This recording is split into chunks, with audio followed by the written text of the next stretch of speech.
আসসালামু আলাইকুম। সবাইকে শুভ সকাল। প্রিয় শিক্ষার্থী বন্ধুরা কেমন আছো তোমরা? আলহামদুলিল্লাহ স্যার। আলহামদুলিল্লাহ স্যার ভালো। আপনি কেমন আছেন? আলহামদুলিল্লাহ স্যার। হ্যাঁ, আলহামদুলিল্লাহ ভালো আছি। আ তোমাদেরকে সবাইকে শুভ সকাল জানাচ্ছি। অনলাইন ক্লাসে স্বাগত।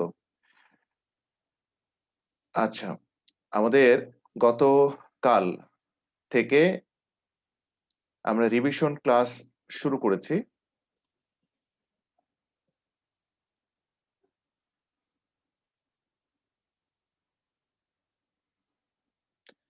তো আজকে আমরা আলোচনা করব হচ্ছে ব্যবসা সংগঠন ও ব্যবস্থাপনা দ্বিতীয় পত্রের ২য় অধ্যায় ব্যবস্থাপনার নীতি। এটা নিয়ে আলোচনা করব। প্রথম অধ্যায় নিয়ে কারো কোনো প্রশ্ন আছে? প্রথম অধ্যায় ব্যবস্থাপনা ধারণা নিয়ে। No sir. আচ্ছা, কারো কোনো প্রশ্ন নেই? মুহতাসিম, রাফসান, না স্যার। আহনাব আবিদ, রাফিদ শেখ? না স্যার নেই। আচ্ছা, ঠিক আছে। তাহলে আমরা দ্বিতীয় অধ্যায়ে একটু রিভিশন দেই। খুবই গুরুত্বপূর্ণ যে আ টপিক গুলো, অর্থাৎ এই অধ্যায় পড়ে আমরা যে গুরুত্বপূর্ণ অধ্যায়গুলো বা টপিক গুলো শিখবো সেগুলো হচ্ছে ব্যবস্থাপনার নীতি কাকে বলে, হেনরি ফোর্ড প্রদত্ত ব্যবস্থাপনার ১৪ টি নীতি, আধুনিক ব্যবস্থাপনার জনক হেনরি ফিওল এর সংক্ষিপ্ত জীবনী, বৈজ্ঞানিক ব্যবস্থাপনার জনক এফ.ডব্লিউ. টেলরের সংক্ষিপ্ত জীবনী।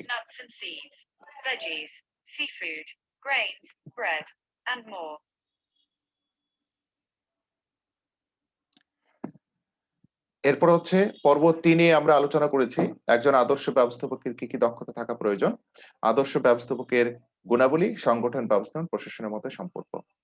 আমরা আজকের লেকচার থেকে যেহেতু আমরা অলরেডি আলোচনা করে ফেলেছি, আজকে আমরা শুধু এর রিভিশনে কি শিখতে পারি সেগুলো একটু দেখব। ঠিক আছে? সবাই দেখো যে ব্যবস্থাপনার নীতি কাকে বলে? নীতি মানে হচ্ছে যে মৌলিক সত্য বা মূল নীতি। নীতি হলো একটি কাজের সাধারণ নির্দেশিকা। তোমরা জানো, আচ্ছা এখানে কি লিখেছি সেটা একটু পড়ে দেখি। ব্যবসা প্রতিষ্ঠানে কাজগুলো কতগুলো নীতি বা সূত্রের উপর ভিত্তি করে পরিচালিত হয়ে থাকে। ব্যবস্থাপনা নীতিমালা হচ্ছে ব্যবস্থাপকের কার্যাবলী সুষ্ঠুভাবে সম্পাদনের নির্দেশিকা স্বরূপ। আর ব্যবস্থাপনা কার্য সুষ্ঠুভাবে সম্পাদনের জন্য প্রতিষ্ঠান নিয়োজিত বিভিন্ন নির্দেশনা বা আদর্শ মেনে চলাকে ব্যবস্থাপনার নীতি বলে। তোমার জন্য একটি নির্দিষ্ট লক্ষ্য বা উদ্দেশ্যকে কেন্দ্র করে ব্যবস্থাপনা কাজ করে থাকে। ব্যবস্থাপনা উদ্দেশ্য কেন্দ্রিক বা লক্ষ্য কেন্দ্রিক। কেন উদ্দেশ্য কেন্দ্রিক বা লক্ষ্য কেন্দ্রিক? যে একটি নির্দিষ্ট লক্ষ্য বা উদ্দেশ্য অর্জনের জন্য কতগুলো মৌলিক উপকরণ দরকার হয়, আর এই মৌলিক উপকরণগুলোর যথাযথ ব্যবহার করার জন্যই একজন ব্যবস্থাপক তার ব্যবস্থাপকের কাজগুলো সম্পূর্ণ করেন। তো একজন ব্যবস্থাপক তার ব্যবস্থাপকের কাজগুলো কিভাবে সম্পন্ন করবেন তার কতগুলো সাধারণ দিক নির্দেশনা বা নীতিমালা থাকা প্রয়োজন। আর এই নীতিমালা অনুসরণ করেই ওই ব্যবস্থাপক তার ব্যবস্থাপকের কাজগুলো সম্পন্ন করবেন বা অর্জন করবেন, যার মূল উদ্দেশ্য হচ্ছে লক্ষ্য অর্জন করা। সেজন্যই বলা হয়েছে যে একজন ব্যবস্থাপক তার ব্যবস্থাপনা কার্যাবলী সুষ্ঠুভাবে সম্পাদনের জন্য প্রতিষ্ঠানে যে সকল বিভিন্ন নির্দেশনা বা আদর্শ মেনে চলতে হয় একজন ব্যবস্থাপককে, আর সেগুলি হচ্ছে ব্যবস্থাপনার নীতিমালা। তো একজন ব্যবস্থাপক কি কাজ করেন? একজন ব্যবস্থাপক পরিকল্পনা প্রণয়ন, সংগঠন, কর্মসংস্থান, নির্দেশনা প্রেষণা, সমন্বয়শীলতা নিয়ন্ত্রণ ইত্যাদি কাজগুলো করে থাকেন। আর এই কাজগুলো কিভাবে করবেন তার সাধারণ কিছু দিক নির্দেশনা থাকে। আর এই দিক নির্দেশনাগুলোই হচ্ছে ব্যবস্থাপনার নীতিমালা।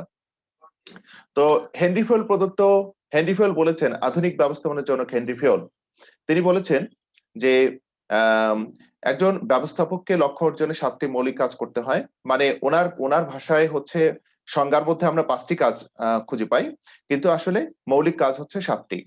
এই 7টি কাজ সম্পন্ন করতে একজন ব্যবস্থাপককে মোটামুটি 14টি নীতি অনুসরণ করতে হয়। আর এই 14টি নীতিই হচ্ছে কার্য বিভাজনের নীতি, কর্তৃত্ব ও দায়িত্বের সমতার নীতি, নিয়মানুবর্তিতার নীতি, আদেশের ঐক্য নীতি, নির্দেশনার ঐক্য নীতি, সাধারণ স্বার্থে ব্যক্তি স্বার্থ ত্যাগের নীতি, উপযুক্ত পারিশ্রমিক নীতি, কেন্দ্রীকরণ বিকেন্দ্রীকরণ নীতি, জোড়াময় শিকড় নীতি, শৃঙ্খলা নীতি, সাম্য নীতি, চাকরির স্থায়িত্ব নীতি, উদ্যোগী নীতি, একতাই বল। এটা আমি যখন ক্লাস নিয়েছিলাম তখন দেখেছি যে তোমাদের অনেকেরই মুখস্থ ছিল। তো আজকে হচ্ছে এটা নিয়ে একটু ব্যাখ্যা করার অবকাশ আছে। দেখো, কার্য বিভাজন বা কার্য বিভাগ নীতি, একজন ব্যবস্থাপক যখন তার ব্যবস্থাপকীয় কাজগুলো সম্পন্ন করবেন, লক্ষ্য অর্জন করার জন্য কাজগুলো সম্পন্ন করার চেষ্টা করবেন, তখন প্রতিষ্ঠানে যে সকল কাজ রয়েছে এই কাজগুলো কি করবেন, তিনি ভাগ করবেন। কাজের বৈশিষ্ট্য অনুযায়ী কাজগুলোকে ভাগ করবেন, অর্থাৎ একই ক্যাটাগরির কাজগুলোকে আলাদা আলাদা করবেন। ঠিক আছে? যেমন ক্রয় কাজ, বিক্রয় কাজ এক নয়, হিসাবের কাজ এক নয়, উৎপাদনের কাজ এক নয়। তাহলে ক্রয়, বিক্রয়, হিসাব, অর্থ এগুলোকে আলাদা আলাদা করে ভাগ করা, এবং প্রত্যেকটি বিভাগের কি কি দায়িত্ব কর্তব্য হওয়া উচিত, অর্থাৎ কি কি দায়িত্ব কর্তব্য রয়েছে, রেসপন্সিবিলিটি কি প্রত্যেকটি বিভাগের, সেগুলো নির্ধারণ করে দেয়া এবং উপযুক্ত ব্যক্তির হাতে সেই দায়িত্ব কর্তব্য অর্পণ করা। এটা নাম হচ্ছে কার্য বিভাজনের নীতি। যেমন ধরো ক্রয় বিভাগ, ক্রয় বিভাগ কি করবে? ক্রয় বিভাগে আমরা তো প্রতিষ্ঠানের জন্য মেশিনারিজ ক্রয় করি, কাঁচামাল ক্রয় করি, তারপর হচ্ছে যে স্টেশনারিজ ক্রয় করি, তারপর হচ্ছে যে স্থায়ী সম্পত্তি ক্রয় করি, জমি ক্রয় করি, আরো অনেক ক্রয় করার কাজ আছে। এখন এই ক্রয় বিভাগ কি কাজ করবে? সে কি মেশিনারিজ ক্রয় করবে নাকি কাঁচামাল ক্রয় করবে, সেটি নির্ধারণ করে দেয়া। এখন ধরে নাও যে নির্ধারণ করে দেয়া হলো যে উৎপাদন করতে যে কাঁচামাল লাগবে শুধু সেটি ক্রয় করবে। এরপরে হচ্ছে কাজ হচ্ছে এই ক্রয় বিভাগ একজন দক্ষ অভিজ্ঞ ব্যক্তির হাতে অর্পণ করা। ঠিক আছে? এটা নাম হচ্ছে কার্য বিভাজনের নীতি। এটি হেনরি ফেল প্রদত্ত ব্যবস্থাপনা 14 নীতির প্রথম নীতি। দায়িত্ব ও কর্তৃত্বের সমতা নীতি। কর্তৃত্ব মানে ক্ষমতা প্রয়োগ করা, দায়িত্ব মানে হচ্ছে যে যে ক্ষমতা প্রয়োগ করতে দেওয়া হয়েছে, সে প্রয়োগ করে দায়িত্ব কাজ করতে বলা হয়েছে, সেই কাজের জন্য জবাবদিহি করা। অর্থাৎ কর্তৃত্ব উনি অধীনস্থ ব্যক্তিদের উপর ক্ষমতা প্রয়োগ করবেন, আর দায়িত্ব তাকে যে কাজ করতে বলা হয়েছে তার সকল দায় তার তার সম্পূর্ণ করা বা ব্যর্থ হওয়ার জন্য ঊর্ধ্বতন কর্মকর্তার কাছে জবাবদিহি করতে হবে। এখন যতটুকু দায়িত্ব দেওয়া হয়েছে ততটুকু তাকে কর্তৃত্ব প্রদান করতে হবে। এখন দায়িত্ব যে পরিমাণে দেয়া হয়েছে সেটি সম্পূর্ণ করার জন্য যথেষ্ট পরিমাণে কর্তৃত্ব প্রয়োগ না করার ক্ষমতা যদি দেয়া না হয়, তাহলে তার পক্ষে দায়িত্ব পালন করা অসম্ভব হয়ে দাঁড়ায়। এই জন্য দায়িত্ব দেওয়ার সাথে সাথে কর্তৃত্ব সমহারে দিতে হবে। নিয়মানুবর্তিতা নীতি হচ্ছে নিয়ম তৈরি করা। কি কেমন নিয়ম? প্রতিষ্ঠানের জন্য উত্তম নিয়ম তৈরি করা এবং তা মেনে চলা বা হচ্ছে পালন করার নীতি হচ্ছে নিয়মানুবর্তিতা নীতি। তোমরা কি বুঝতে পারলা? জি স্যার। জি স্যার। আচ্ছা, আমি বললাম প্রতিষ্ঠানের জন্য উত্তম নিয়ম নীতি তৈরি করা। সময়ে সময়ে আমরা অনেক নিয়ম কানুন তৈরি করি। প্রতিষ্ঠানের জন্য উত্তম নিয়ম কানুন তৈরি করা এবং সেগুলো সবাই মেনে চলবে, এমন নীতি হচ্ছে নিয়মানুবর্তিতা নীতি। এখন এমন কোন নিয়ম তৈরি করা যাবে না যেটা সবার জন্যই কষ্টকর এবং হচ্ছে নীতি বানানটা এখানে ভুল হয়েছে। সবার জন্যই কষ্টকর এবং অনেকেই মেনে নিতে পারবে না, পালন করবে না, এরকম যেন না হয়। এরপরে আদেশ ও ঐক্য নীতি, ওয়ান বস ওয়ান এমপ্লয়ি, অর্থাৎ বলছে যে ঊর্ধ্বতন কর্মকর্তাদের অনেক অধস্তন থাকে, কিন্তু একজন অধস্তনের জন্য একজন ঊর্ধ্বতন কর্মকর্তা হয়। বলছে যে একজন অধস্তনকে একই সময় একাধিক ঊর্ধ্বতন কর্মকর্তা আদেশ দান করবেন না, এমন নীতি হচ্ছে আদেশের ঐক্য নীতি, ওয়ান বস ওয়ান এমপ্লয়ি। তাই না? একজন বসের অধীনে অনেক কর্মচারী থাকে, কিন্তু একজন কর্মচারী তার বসকেই তার এক ঊর্ধ্বতন কর্মকর্তা একজনই থাকবে। ঠিক আছে? তো বুঝতে পারছো? জি স্যার। এটাই হচ্ছে আমাদের আদেশ ও ঐক্য নীতি। কারণ হচ্ছে একজন অধীনস্থ কর্মীকে যখন একাধিক ঊর্ধ্বতন কর্মকর্তা একই সময় আদেশ দান করবেন, তখন কার আদেশ অনুসরণ করবেন, কার আদেশ অনুসরণ করবেন না, এমন একটা দ্বিধাদ্বন্দ্বের মধ্যে পড়ে যান। আলটিমেটলি সঠিক সময় সেই দায়িত্ব কর্তব্য পালন করা তার পক্ষে অসম্ভব হয়ে দাঁড়ায়। সুতরাং সেটা পরিহার করতে হবে। নির্দেশনার ঐক্য নীতি কি করতে হবে? যে আমরা সময়ে সময়ে নির্দেশনাকে বলা হয় প্রশাসনের হৃৎপিণ্ড।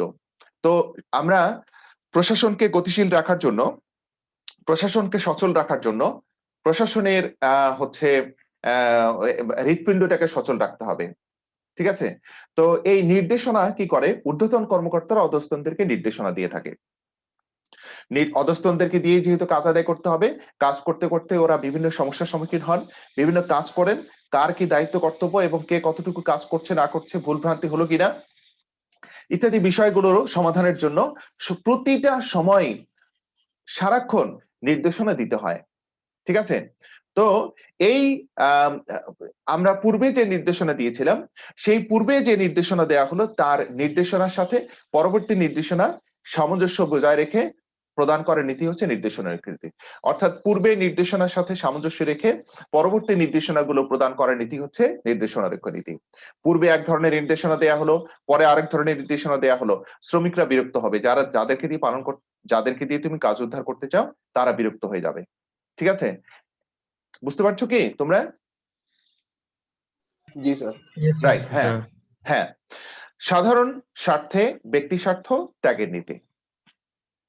সাধারণ স্বার্থে ব্যক্তি স্বার্থ ত্যাগের নীতি। সাধারণ স্বার্থে কি? সাধারণ স্বার্থ মানে হচ্ছে যে সবার স্বার্থ, অর্থাৎ প্রতিষ্ঠানের স্বার্থ। আর ব্যক্তি স্বার্থ হচ্ছে যে একমাত্র ব্যক্তি বা ক্ষুদ্র স্বার্থ। প্রতিষ্ঠানের একটি অংশ হচ্ছে ব্যক্তি, কিন্তু প্রতিষ্ঠান যদি লাভবান হয়, প্রতিষ্ঠানের স্বার্থকে যদি আমরা বড় করে দেখি, তাহলে প্রতিষ্ঠান লাভবান হলে সেই লাভের ভাগিদার সবাই পাবে। কিন্তু যদি আমি ব্যক্তি স্বার্থকে প্রাধান্য দেই, তাহলে প্রতিষ্ঠানের স্বার্থ ক্ষুণ্ণ হবে, আলটিমেটলি আমি লাভবান হলেও অন্যরা ক্ষতিগ্রস্ত হবে। তাহলে এই জায়গা থেকে সবাইকে বেরিয়ে আসতে হবে। তাহলে সাধারণ স্বার্থকে বজায় রাখতে আমাদের ব্যক্তি স্বার্থ ত্যাগ করতে হবে। উপযুক্ত পারিশ্রমিক নীতি। উপযুক্ত পারিশ্রমিক, সবার পারিশ্রমিক এক হয় না, এগুলো ডিপেন্ড করে দক্ষতা, যোগ্যতা, হ্যাঁ, শিক্ষাগত যোগ্যতা ইত্যাদি বিষয়ের উপরে। দক্ষতা, যোগ্যতা, অভিজ্ঞতা ইত্যাদির উপর নির্ভর করে। দক্ষতা, যোগ্যতা, অভিজ্ঞতা ইত্যাদির উপর নির্ভর করে কাজের ধরন অনুযায়ী যাকে যেমন পারিশ্রমিক দেওয়া দরকার তাকে সেরকম পারিশ্রমিক দিতে হবে। এমন নীতি হচ্ছে উপযুক্ত পারিশ্রমিক নীতি। কেউ সহজ কাজ করছে, কেউ কঠিন কাজ করছে, এই সহজ কাজ কঠিন কাজের জন্য কি সবাইকে একই পারিশ্রমিক দেওয়া উচিত হবে? কি মনে হয়? না স্যার। না, হবে না। আমরা যদি বাংলাদেশ পুলিশের কথা চিন্তা করি, দেখো পুলিশ অনেক প্রকার আছে। দেখো ট্রাফিক পুলিশ আছে, দাঙ্গা পুলিশ আছে, রেল পুলিশ আছে, আছে না এরকম? আচ্ছা স্যার। আচ্ছা আচ্ছা, বলো জি দেখি কোন পুলিশের ঝুঁকি বেশি, দাঙ্গা পুলিশের না রেল পুলিশের? দাঙ্গা পুলিশ। তাহলে দাঙ্গা পুলিশের, যেহেতু এরা ঝুঁকিপূর্ণ কাজ করে, জীবন হচ্ছে নাশের কারণ হয়ে দাঁড়াতে পারে, সুতরাং এদের পারিশ্রমিক বেশি হবে, কারণ এরা ঝুঁকিপূর্ণ কাজ করছে। আবার একজন শ্রমিক কি, ওদের অভিজ্ঞতা হচ্ছে 10 বছরের অভিজ্ঞতা, কাজ করার অভিজ্ঞতা, আর একজন একেবারেই ফ্রেশ, বিশ্ববিদ্যালয় থেকে বের হয়ে জয়েন করেছে। দুজনের শ্রমিক কি মানে পারিশ্রমিক কি এক হওয়ার কথা? না না স্যার। স্যার। না। এই জায়গায় বলছি, দক্ষতা, যোগ্যতা, অভিজ্ঞতার উপর ভিত্তি করে যাকে যেরকম পারিশ্রমিক দেওয়া দরকার তাকে সেরকম পারিশ্রমিক দিতে হবে, কারোর সাথে যেন পার্সিয়ালিটি করা না হয়। ঠিক আছে? কেন্দ্রীকরণ, বিকেন্দ্রীকরণ, সেন্ট্রালাইজেশন আর ডিসেন্ট্রালাইজেশন। তাই সেন্ট্রালাইজেশন মানে সকল ক্ষমতা উচ্চ স্তরে কেন্দ্রীভূত করে রাখার নামই হচ্ছে কেন্দ্রীকরণের নীতি। আর কিছু ক্ষমতা নিম্ন স্তরের মানে শ্রমিক কর্মচারীদেরকে দিয়ে বন্টন করা বা কিছু সিদ্ধান্ত অধস্তন কর্মচারীদের হাতে ছেড়ে দেওয়া নীতি হচ্ছে বিকেন্দ্রীকরণ নীতি। কোন সিদ্ধান্তগুলো কেন্দ্রীকরণে রাখা হয়?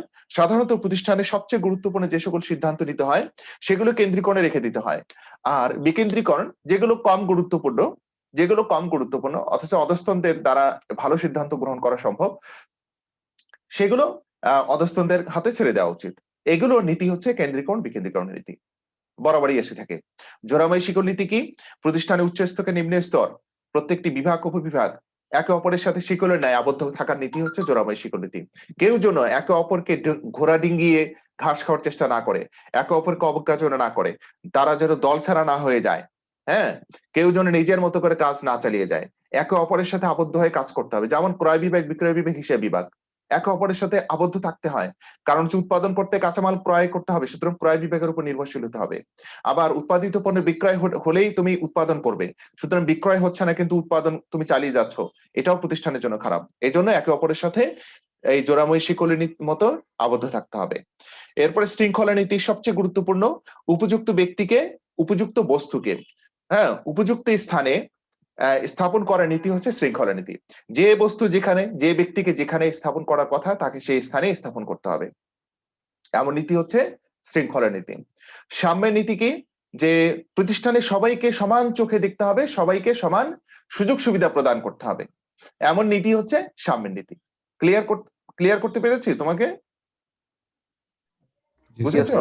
হ্যাঁ, আমরা বলছি যে স্যার। সবাইকে সমান চোখে দেখা, ঊর্ধ্বতন থেকে অধস্তন। প্রতিষ্ঠানে মুনাফা হয়েছে, এখন লভ্যাংশ দিতে হবে, যারা যে স্তরে রয়েছে সবাইকে সমান হারে বেতনের আনুপাতিক হারে তাদেরকে লভ্যাংশ দিতে হবে। লাভ হলো, ঊর্ধ্বতন কর্মকর্তারা সবাই ভোগ করে ফেললো, শ্রমিকরা কিছুই পেল না, তার মানে এটা সাম্যের নীতি প্রতিষ্ঠিত হলো না। এরপরে চাকরির স্থায়িত্ব নীতি, এটা নিরাপত্তার নীতির মধ্যে পড়ে। যে শ্রমিক যারা প্রতিষ্ঠানে চাকরি করে, যারা প্রতিষ্ঠানে চাকরি করে হচ্ছে তাদের চাকরির নিয়োগপ্রাপ্ত শ্রমিক কর্মচারীরা একটা নির্দিষ্ট সময় পর চাকরি স্থায়িত্ব চায়। চাকরি স্থায়িত্ব হলে যেন কোনো কারণেই তার চাকরি যাবে না, চলে যাবে না, ঠিক আছে, হারানোর ভয় থাকবে না, তখন সে নিশ্চিন্তে নিরাপদে সে কাজ করতে পারবে। আর যদি স্থায়িত্ব না হয়, তার মধ্যে একটা সবসময় শঙ্কা কাজ করবে, এই বুঝি আমাকে স্যাক করবে, এই বোঝায় আমাকে স্যাক করবে, সামান্য ভুল হলে আমাকে স্যাক করতে পারে, এই যে বিষয়গুলো, তখন ওই শ্রমিকদের দ্বারা ভালো আউটপুট পাওয়া যাবে না। এরপর উদ্যোগের নীতি। দেখো, ঊর্ধ্বতন থেকে অধস্তন যারা যেখানে আছে তারা সবাই যদি সুযোগ দেয়া হয় তাদেরকে, তারা ভালো কিছু করে দেখাতে পারে। এজন্য বলা হচ্ছে যখনই যেটা করা দরকার, যখনই কোনো সমস্যা হবে, সমস্যার সমাধানের প্রয়োজন রয়েছে, এগুলো যে যেখানে আছে তাকে সে জায়গা থেকেই নতুন নতুন উদ্যোগ গ্রহণ করার সুযোগ করে দিতে হবে। এমন নীতি হচ্ছে উদ্যোগের নীতি। এখন ধরো সকল সিদ্ধান্ত কেন্দ্রীভূত রয়েছে, কেন্দ্রীকরণের মধ্যে রয়েছে, নিচের স্তরে যারা রয়েছে তারা কোনো সিদ্ধান্ত নিতে পারছে না, তাহলে কি হবে, তাই না? তাহলে বাধ্য হয়ে ঊর্ধ্বতন কর্মকর্তার উপর নির্ভর করতে হবে। তার মানে উদ্যোগের নীতি এখানে বাস্তবিত হয়নি, তাহলে উদ্যোগের নীতি বাস্তবায়ন করতে হবে। আর একতাই বল, সর্বশেষ নীতি একতাই বল, অর্থাৎ সবাইকে এক হয়ে এক লক্ষ্য বাস্তবায়ন করার জন্য যার যার যতটুকু দায়িত্ব ততটুকু পালন করতে হবে। হ্যাঁ, কেউ যেন নিজের মতো করে যেমন খুশি তেমন চলো এমন নীতিতে না চলে। এটার নাম হচ্ছে একতাই বল নীতি। তোমাদের এই 14টি নীতি কারো কোনো প্রশ্ন আছে? 14টা নীতি নিয়ে?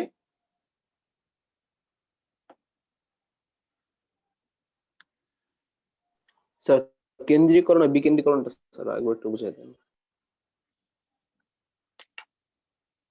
হ্যাঁ, কেন্দ্রীকরণ এবং বিকেন্দ্রীকরণ।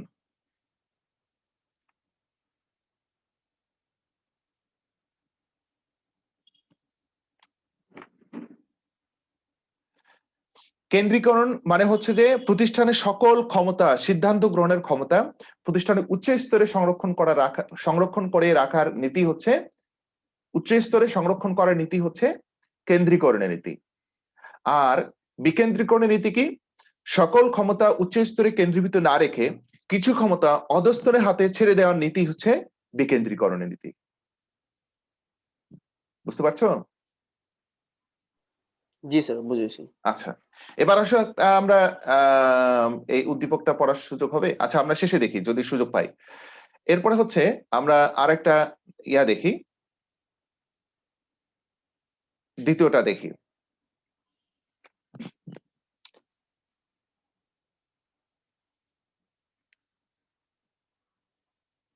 হেনরি ফিওল এবং F.W. টেলর।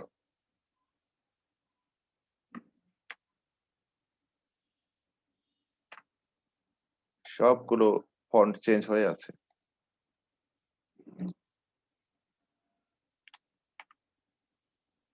ওকে, আধুনিক ব্যবস্থাপনার জনক হেনরি ফিওল, তিনি 1841 সালে জন্মগ্রহণ করেন, 1925 সালে মৃত্যুবরণ করেন। বেঁচে ছিলেন প্রায় 85 বছর। তিনি কোথায় জন্মগ্রহণ করেন? 1841 সালে তুরস্কের ইস্তাম্বুল শহরে জন্মগ্রহণ করেন। যখন তার বয়স 6 বছর, তখন তিনি তার হোল ফ্যামিলি নিয়ে ফ্রান্সে চলে যান এবং সেখানে স্থায়ীভাবে বসবাস শুরু করেন। 1860 সাল থেকে 1888 সাল পর্যন্ত প্রায় 28 বছর এসএ কমেন্ট্রি ফোরসাম বোল্ট নামক কয়লা খনিতে খনি প্রকৌশলী হিসেবে কাজ করেন। প্রশ্ন আসবে, এসএ কমেন্ট্রি ফোরসাম বোল্টে কত সালে জয়েন করেন, অথবা তিনি খনি প্রকৌশলী হিসেবে যোগদান করেন কোন কোন কোন কোন খনিতে? SA commentary foursome bolt. ঠিক আছে, কত বছর সেখানে চাকরি করেন? 28 বছর। এরপরে 1888 সালে ব্যবস্থাপনা পরিচালক পদে উন্নীত হন ওই প্রতিষ্ঠানে, আমি সংক্ষিপ্তভাবে লিখেছি। এরপরে 1888 সাল থেকে 1918 সাল পর্যন্ত একই খনিতে উনি প্রথম হচ্ছে খনি প্রকৌশলী ছিলেন, 28 বছর চাকরি করেছেন।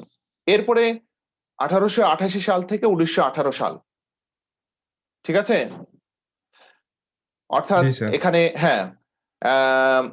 এখানে 12 বছর আর 18 বছর, প্রায় 30 বছর এই একই খনিতে ব্যবস্থাপনা পরিচালক হিসেবে কাজ করে অবসর গ্রহণ করেন। অর্থাৎ অবসর গ্রহণ করেন কত সালে? 1918 সালে। 30 বছর তিনি হচ্ছে ব্যবস্থাপনা পরিচালক হিসেবে কাজ করেন, আর 28 বছর তিনি হচ্ছে এসএ কমিটি ফর সাম্পোল্ট নামক কয়লা খনিতে খনি প্রকৌশলী হিসেবে কাজ করেন। 1916 সালে তার বিখ্যাত গ্রন্থ নাম কি? অ্যাডমিনিস্ট্রেশন ইন্ডাস্ট্রিয়ালের জেনারেল। এটি একটি ফরাসি ভাষায় প্রকাশিত একটি গ্রন্থ। অর্থাৎ আমরা যে এই যে ব্যবস্থাপনা নীতি, ব্যবস্থাপনার কাজ, একটি শিল্প প্রতিষ্ঠানের কাজ, ব্যবস্থাপকের দক্ষতা, ব্যবস্থাপনা পদ্ধতি, আরো অন্যান্য যে বিষয়গুলো রয়েছে, তিনি যে বইটিতে উপস্থাপন করেছিলেন সেই বইটির নাম হচ্ছে অ্যাডমিনিস্ট্রেশন ইন্ডাস্ট্রিয়ালের জেনারেল। ফরাসি ভাষায় এটি প্রকাশিত হয়। এরপরে 1929 সালে এই বইটি ইংরেজিতে প্রকাশিত হয়। আবার 1949 সালে এই বইটির ইংরেজি নামকরণ করা হয় জেনারেল অ্যান্ড ইন্ডাস্ট্রিয়াল ম্যানেজমেন্ট। যখন এটি নামকরণ করে যুক্তরাষ্ট্রে প্রকাশিত হয়, যখন এটি ইংরেজিতে ট্রান্সলেট করে যুক্তরাষ্ট্রে প্রকাশ করা হয়, তখন মানে হচ্ছে ইউরোপ, আফ্রিকা, আমেরিকা সহ বিশ্বের প্রত্যেকটি দেশে একটা ব্যাপক আলোড়ন সৃষ্টি করেছিল এই বইটি। ঠিক আছে? তো হেনরি ফিওল তার এই যে বইটিতে যে তথ্যগুলো তিনি উপস্থাপন করেছিলেন, আমরা যদি একটু সংক্ষেপে দেখি তিনি কি হিসেবে উপস্থাপন করেছিলেন। ব্যবস্থাপনাকে একটি শাস্ত্র হিসেবে প্রতিষ্ঠা করেছিলেন।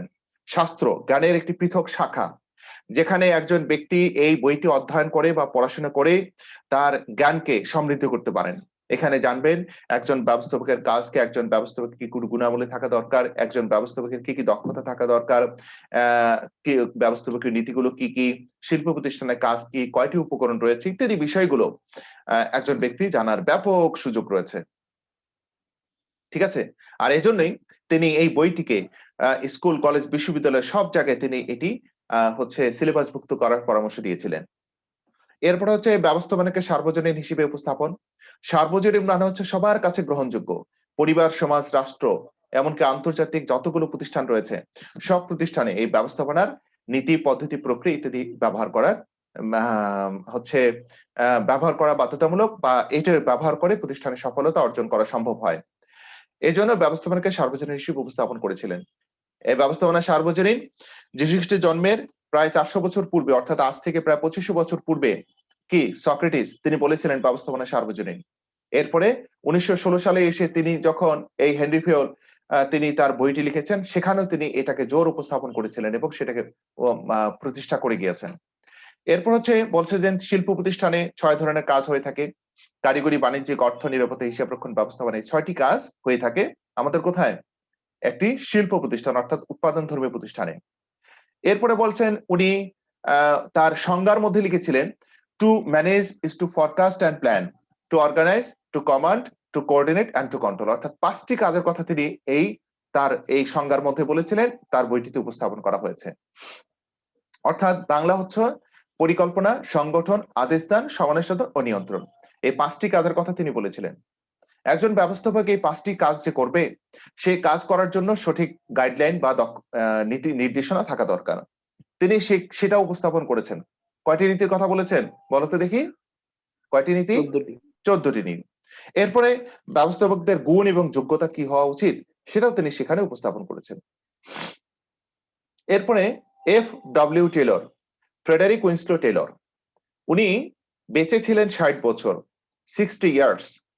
জীবনকাল 1856 সালে জন্মগ্রহণ করেন, 1915 সালে মৃত্যুবরণ করেন।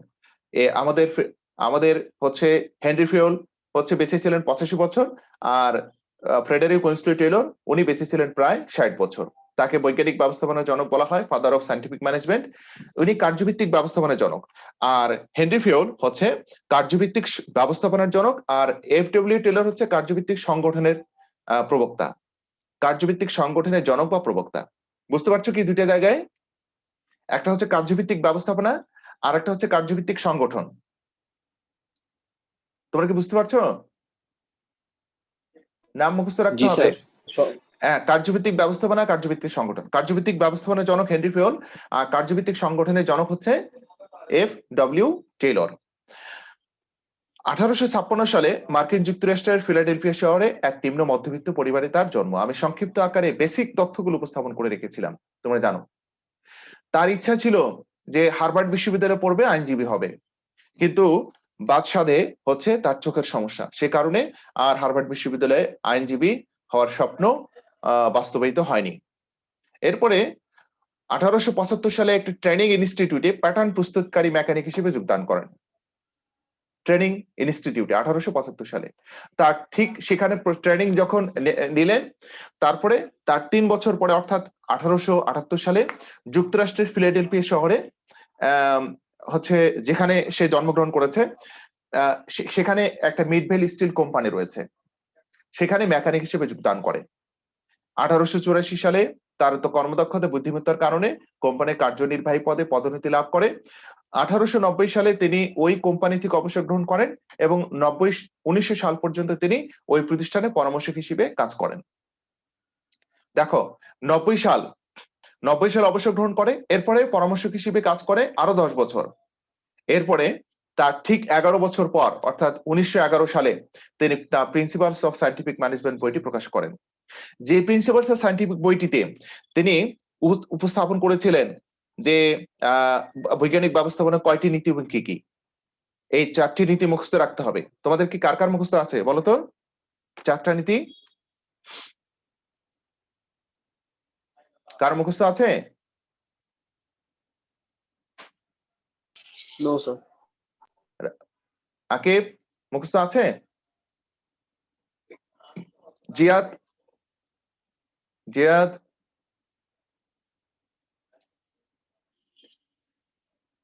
শুনতে পাচ্ছ? জিয়াদ রহমান, আচ্ছা, ছেলেটা অনেক ভালো, আসলে চমৎকার ছেলে, কিন্তু ক্লাসে শুনে দেয় না। ওকে, তার বিখ্যাত গ্রন্থ the principles of scientific management 1911 সালে প্রকাশিত হয়। সেই বইটিতে তিনি উপস্থাপন করেছিলেন সনাতন পদ্ধতির পরিবর্তে বৈজ্ঞানিক পদ্ধতির প্রয়োগ, বৈজ্ঞানিক পদ্ধতিতে শ্রমিক কর্মী নিয়োগ প্রশিক্ষণ ও উন্নয়ন, তারপর হচ্ছে ব্যবস্থাপনা ও কর্মীদের মধ্যে সৌহার্দ্যপূর্ণ সম্পর্ক স্থাপন এবং ব্যবস্থাপনা কর্মীদের মধ্যে কি কি দায়িত্ব কর্তব্য রয়েছে সেগুলো সুষ্ঠু বন্টন করা। এছাড়াও এই বইটির পাশাপাশি তিনি আরো বই লিখেছিলেন, shop management, AP state system, on the art of cutting metals, the gospel of efficiency, এই বইগুলো তিনি লিখেছিলেন। কার কোনো প্রশ্ন আছে?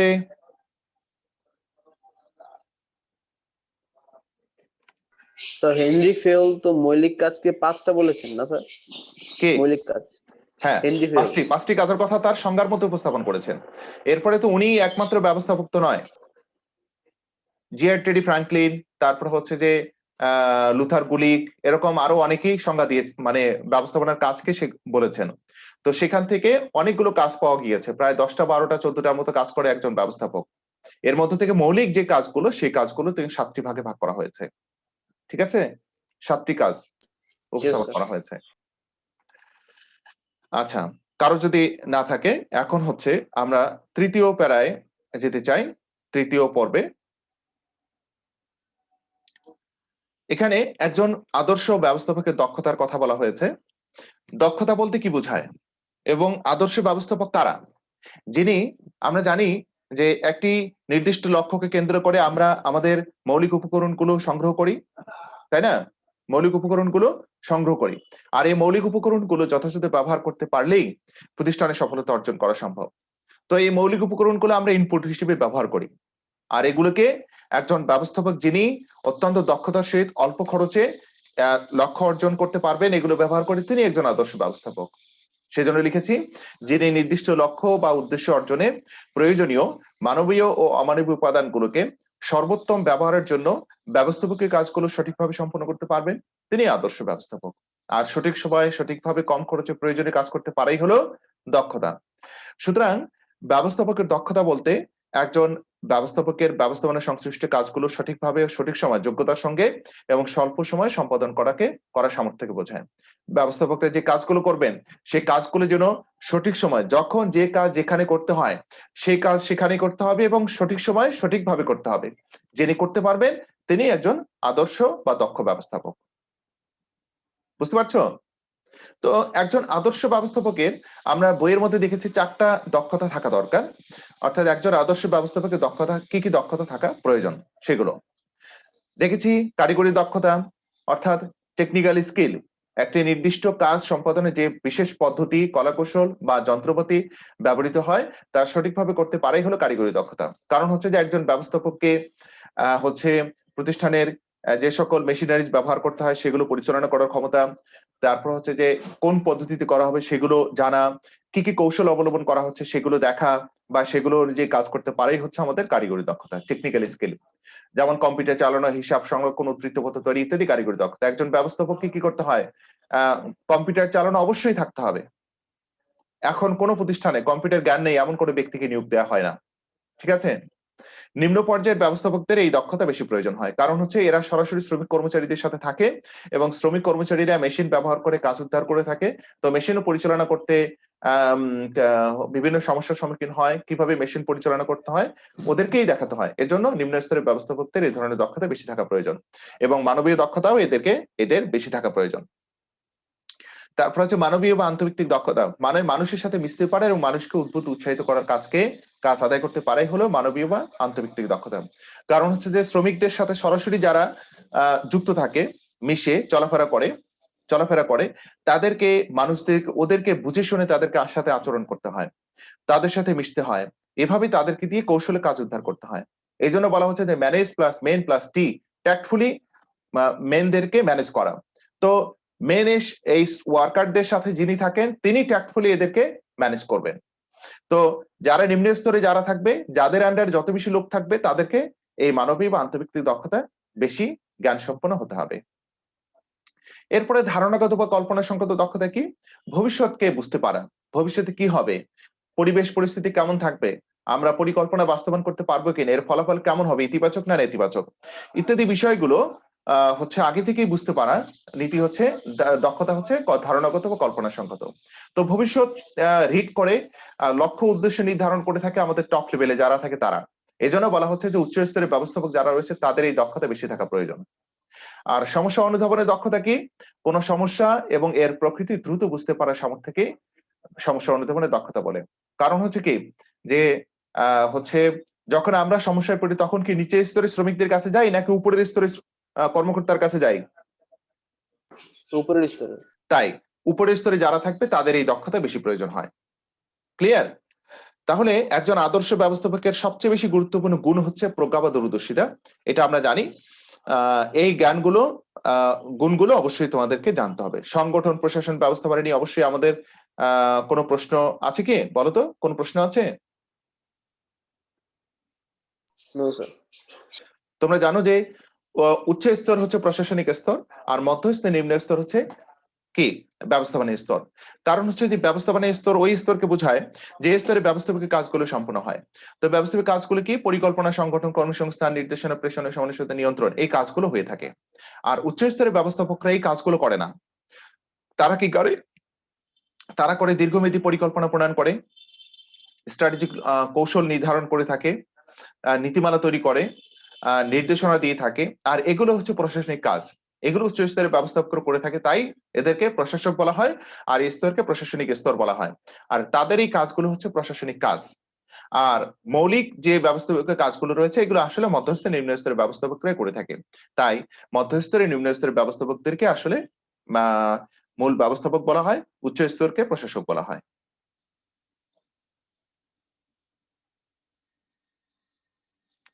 তো হচ্ছে আমরা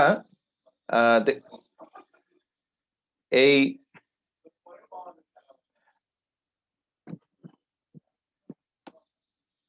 দ্বিতীয় অধ্যায় ব্যবস্থাপনার নীতি, প্রিন্সিপালস অফ ম্যানেজমেন্ট, এগুলো নীতিগুলো দেখলাম। একজন ব্যবস্থাপকের কি কি দক্ষতা থাকা দরকার, তারপর হচ্ছে হেনরি ফিওল এবং এফ.ডব্লিউ. টেলর এর সম্পর্কে সংক্ষিপ্ত আলোচনা করলাম। তোমরা বাসায় চ্যাপ্টারটি পড়বে, যে কোনো প্রশ্ন যে কোনো জায়গা থেকে, সিকিউ, এমসিকিউ, যত ধরনের প্রশ্ন আছে আমাকে জানাবা, আমাকে বলবে, ঠিক আছে? আমি জি স্যার। এখানে উত্তর দিবার চেষ্টা করব। কারো কোনো প্রশ্ন আছে? No sir. ওকে, তাহলে নেক্সট No, sir. ক্লাসে দেখা হবে ইনশাআল্লাহ। জি স্যার। স্যার ওকে, আল্লাহ হাফেজ। আসসালামু আলাইকুম স্যার। আসসালামু আলাইকুম স্যার। ওয়ালাইকুম আসসালাম। স্যার এখান থেকে পুরো